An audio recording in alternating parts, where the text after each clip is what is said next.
Hi there. I've been playing about with callout boxes a lot. The design of a callout box and its kind of functionality, once you've put the effort into creating it, it's very easy to just drop a call box into your layout, paste the text in, change the title, and away you go. But how you make a kind of aesthetically pleasing call-out box is a challenge to figure out sometimes. Well, I've spent a lot of time looking at other products, looking at how they could have achieved some of the layout that they've got, how they've done it. And I've basically created some assets here. You'll see this has got a very Dragon Bane-esque vibe, and that's because that's a key document, a key book. If you look at the layout of that, there's some really sophisticated use of the design assets, and if you look at that, you can kind of figure out maybe how they made that. The layout guy is Dan Ogstrand, really good layout guy. We interacted way back in the G+ days as well, and he was a very nice guy. So props to Dan. So basically, what I've wanted to do is create some assets whereby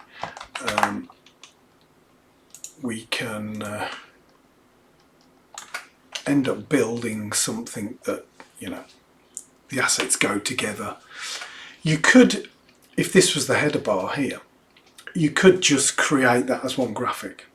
But it's nice to have a bit of flexibility to kind of make it a little bit wider, maybe a bit narrower, you know, increase the size.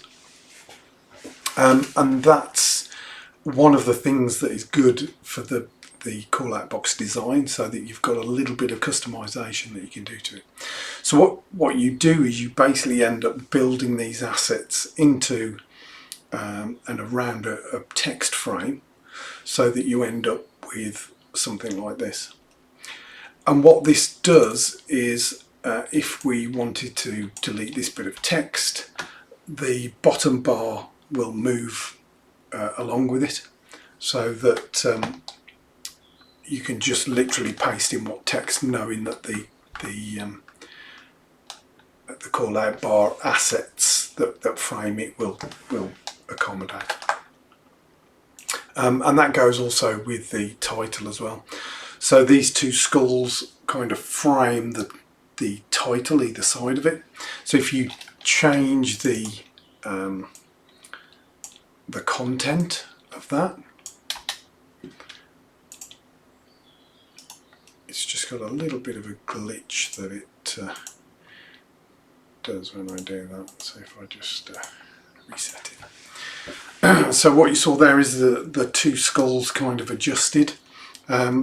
If you type it in manually, so let's call it the Death Temple, you can see it kind of adjusting on the fly. Now let's say that I wanted to create a narrower version. What I could do is I could just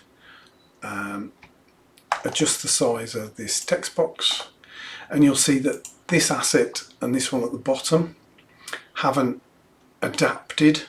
Haven't found a good way of doing that, but I'm just going to modify these back to the call-out box, and that's very easily adjusted the call box to suit the need. Let's say you wanted to have 2 columns or 3 columns or 4 columns, and you can see that the text box is adjusting itself automatically. So I'm really happy with the way that I've figured out how this all works now. It's basically just anchoring elements to other elements, and setting some auto sizing for text boxes and things. So yeah, I just thought I'd show that because I'm pretty proud of these call out boxes that have been completed today. So yeah, happy layout design.